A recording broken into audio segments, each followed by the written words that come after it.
Hello, magandang araw. Ako po pala si Harold Pangan. Dati po akong French fries vendor. So, na-invite po ako dito ni Kuya Noel, February 10, 2023. Madaling araw. That day, tanghalin tapat, nag-join din po ako. Nagdesisyon ako ng mabilis kasi nakita ko maganda. Pioneer tayo sa ganitong klase ng concept. So, tinrabaho ko po siya. So, sa awa ng Diyos, 5 buwan na po ako dito. Mag-6 na buwan na po ako sa August 10. So, sa awa ng Diyos, sa 6 na buwan na yon, nakabili na po ako ng sasakyan. Ito pong sasakyan ko ngayon ay Nissan. So, salamat sa Diyos, salamat sa Live Good, salamat sa lahat ng leaders ko na mga naniwala sa akin. Salamat kay Kuya Fernan na isa sa mga nag-i-speaker sa Zoom, kay Kuya Perds. Salamat po sa lahat ng mga naniwala. So, ngayon po, tuloy-tuloy po ako dito sa Live Good, kumikita sa awa ng Diyos. So, kung gusto nyo rin pong umasenso, makuha yung pangarap nyo, subukan nyo si Live Good. Kasi, isa si Live Good sa mabilis na paraan para makuha mo yung mga pangarap. Kasi sa employment, naranasan ko na po dekada po ang binilang. So, halos 2 dekada po ako namasukan. So, hindi ko nakuha yung mga pangarap ko. So, napakahirap, lalo na sa kagaya kung hindi naman ako nakapagtapos. So, high school graduate. Mahirap po para sa akin na kunin yung pangarap. Kung magbi-business din naman ako, wala naman akong malaking kapital. Hanggang food cart lang po ako, French fries. Minsan po, mayroon ako sidecar. Nagpapadyak-padyak po ako, nagtitinda ako ng scramble. So, guys, mahirap ang buhay. Hanggang sa nakapag-asawa, magtitinda pa rin, nasa kalye. So, guys, sabi ko, hindi ako papayag na maghirap habang buhay. Sabi ko, gusto ko umasenso balang araw. Pero paano ko gagawin yun? Wala naman ako malaking puhunan. Hindi naman ako nakapagtapos ng pag-aaral. Wala akong alam na paraan para kumita ng malaki sa legal na paraan. So, nakita ko po yung network marketing na isang mabilis na vehicle para makuha yung pangarap. So, lalo na sa Live Good. So, ginrab ko na po siya. So, although mahirap, dahil sabi nila mahirap daw, walang mahirap sa taong mapangarap. Kahit yung employment, mahirap din naman yan Magnegosyo ka, mahirap din po yan.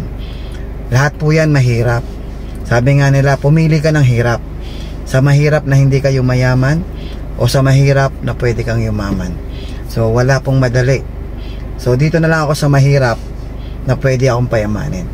So, nag-live good po ako. Actually, yung hirap dito, nakakasanayan. Kahit sa trabaho mo naman, nakakasanayan yung hirap. Yung pagkukommute araw-araw, kala mo madali yan, mahirap yan. Bumabagyo na, nagkukommute ka, nakapila ka sa LRT, nasa baba may pila, hanggang taas may pila. Pag bus naman, siksikan din, bago ka makasakay, abuti ka ng 30 minutos bago ka makasakay. Pag uwi mo ng bahay, pagod na pagod ka, kahit hindi ka pa nga inaantok, matutulog ka kasi maaga papasok bukas. Yan ang buhay ng employee. Ganyan po ako before. Pamasahe araw-araw, babudgetan ko po yan.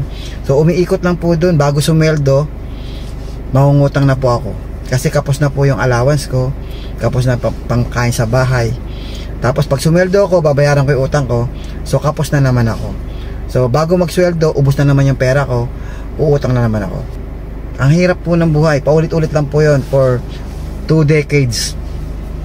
On the side, nagtitinda po ako. Minsan tinda, minsan employee. So, napakahirap po.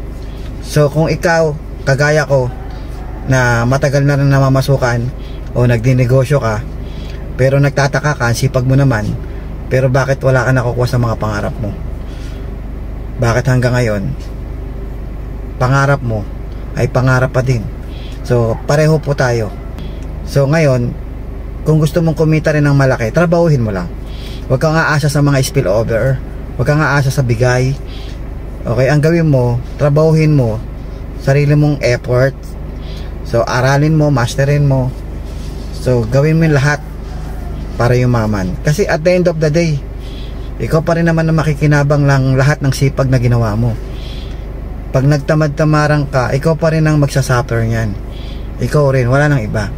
So, hindi mo pwedeng iasa sa kapitbahay mo, sa kaibigan mo, sa magulang mo, sa kapatid mo, yung success na gusto mo mangyari sa buhay mo. Hindi mo pwedeng iasa sa kanila yan. So hindi nila kayang ibigay yung pangarap mo. So huwag ka rin makinig sa kanila. Ako, makikinig ako sa kanila kung ibibigay nila yung pangarap ko. Pero kung hindi nila kayang ibigay, gagawin ko kung ano yung alam ko na makakapagbigay ng pangarap ko. Kahit ano sabihin nila, ako masusunod. Kasi wala naman silang magagawa eh. Hindi nila kayang buhayin ng pamilya ko. Hindi nila kayang ibigay yung mga pangarap ko.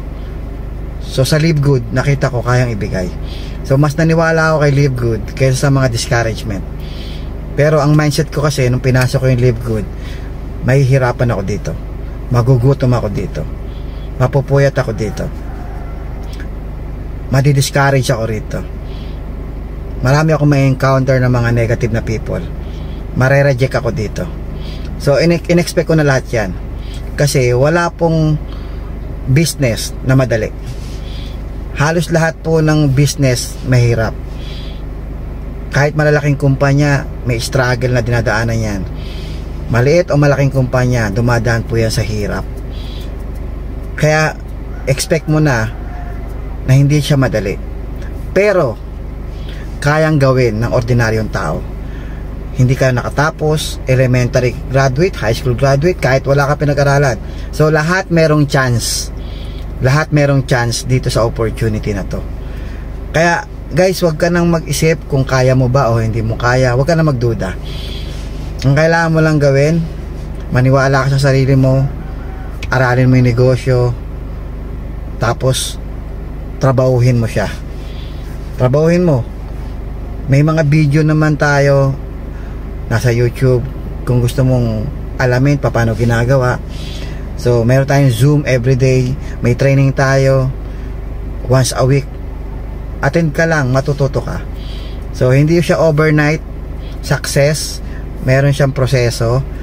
Kailangan mo siyang daanan. Parang isang empleyado, bago nakapagtrabaho yan, dumaan muna yan sa pag-aaral. Nag-high school yan, nag-kolehiyo yan. Tapos nung masa trabaho na, nag-training pa ulit yan. Bago ka kumita, kailangan inaaral. May proseso. So dito may proseso rin. Ang maganda sa proseso dito, wala nang bayad yung training. Ating ka ng training, libre. Tuturuan ka ng upline mo, libre. Marami kang matututunan dito na libre. Along the way, habang ginagawa mo yung business, kumikita ka. Along the way, natututo ka. So hanggang ngayon, kahit naman kami kumikita na, tuloy-tuloy pa rin po yung pag-aaral namin. So dapat ganun lang po mindset. Kung saan team ka nakakonect, huwag mong tingnan yung upline, kung magaling ba siya mag-invite, kung may spillover bang ibibigay sa'yo yan. Huwag mong tingnan yun. Ang tingnan mo ikaw, yung sarili mo. Ikaw ang gagawa ng pangarap mo rito. Ikaw. Kahit sabi mo ako upline mo, si Coach Fernan upline mo, si Tim Miller upline mo, wala silang magagawa kundi ikaw pa rin ang gagawa. Ikaw pa rin eh. So ganun lang po yun. So you must learn before you earn. So yun lang, maraming salamat. So sana po nakatulong ako, nakapag-inspire ako sa inyo. Sana isang araw ikaw naman po yung kumikita ng malaki. Sana isang araw, 1 month from now o 1 year from now, ikaw naman yung bumibili ng sasakyan mo. Ikaw naman yung nagdadrive ng gusto mo sasakyan. Ikaw naman yung bumibili ng bahay. Ikaw naman bumibili ng pangarap mo. So yun lang, maraming salamat and God bless.